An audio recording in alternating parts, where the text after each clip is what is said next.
Hi, I'm Dr. Darby with Gwinnett Pediatrics and Adolescent Medicine. Today's video is going to be about pools and pool safety. One of our favorite things to do in the middle of the Georgia summer is cool off in a pool. It's a great way to get your child out of the house, away from the TV, cool off yourselves, but unfortunately, being with the pool does come with its own risks. In the United States, about 4,000 people die from drowning fatalities every single year, about a quarter of that being children. Age 1 to 4, there are more deaths from drowning than anything other than congenital anomalies. And unfortunately, this is just a real fact that we have to deal with. There's a second peak between ages 15 and 25 with a high spike of mortalities, and those are more around lakes and beaches rather than pools. Pool safety is something we have to take seriously, but it shouldn't stop us from coming to the pool and having fun. So with all those statistics, we're not trying to scare you away from the pool, but what we're trying to do is emphasize how swim safety is very important.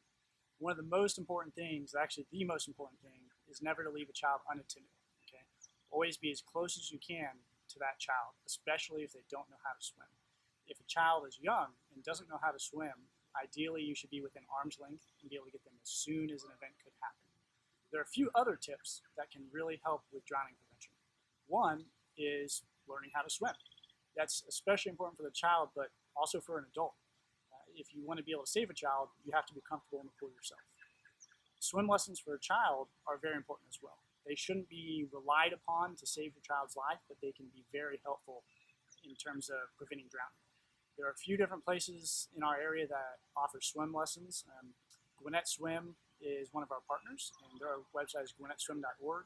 They offer classes ranging from toddlers, older children, all the way up to adults. There's survival swim classes at Gwinnett Swim, and they really teach your child that in the worst case scenario, they could swim if they had to, even in a toddler age. Even so, of course, you always want to have good supervision with your children. There are other things like floaties that can help. Some floaties are approved personal flotation devices like this one, and be sure you check on the back to make sure that's true. It has to be attached to your child in the right way to technically be considered a personal flotation device. Throwing this to them in the water does not substitute for a true PFD. Public pools are a great place to take your children, especially when they have lifeguards on duty. Lifeguards are great when they're trained in CPR and life-saving techniques in a pool. Unfortunately, however, that is not a good reason to leave your child unsupervised or out of arm's length. You should always be close enough you can respond to a drowning child very, very quickly. And because sometimes in public pools there's so many children, lifeguards are just physically unable to respond to everything that's happening at the same time.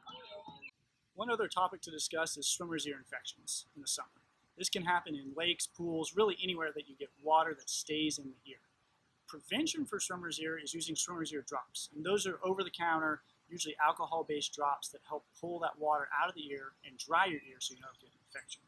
If you already have a swimmer's ear infection, antibiotic drops is what treats it. Swimmer's ear infections are different from regular ear infections in that a swimmer's ear infection is an infection of the canal rather than behind the eardrum. A regular ear infection behind the eardrum requires oral antibiotics to treat, as topical antibiotics will not go through that eardrum unless you have tubes already in place. The alcohol drops to help prevent swimmer's ear should also not be used in kids with tubes because it can go through that tube and burn their inner ear, unfortunately. One question we often get in the middle of summer is about dry drowning and secondary drowning.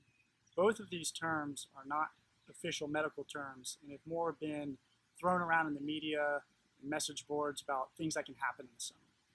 With dry drowning, the thought is that you inhale water, your vocal cords spasm, and it causes damage to your lungs.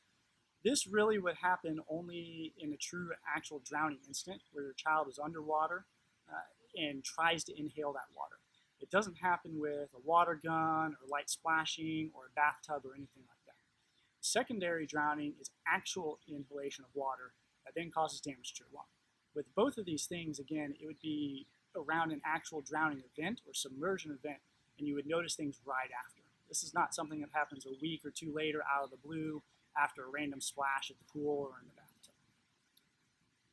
And both of those things really only account for 1% to 2% of drowning incidents. Another question we get is, what age is it safe to use sunscreen? At this point, it's actually safe to use sunscreen at any age. With some of the older sunscreens, some of the chemicals were harmful under age 6 months, but now it is recommended to use sunscreen at any age on sun-exposed areas.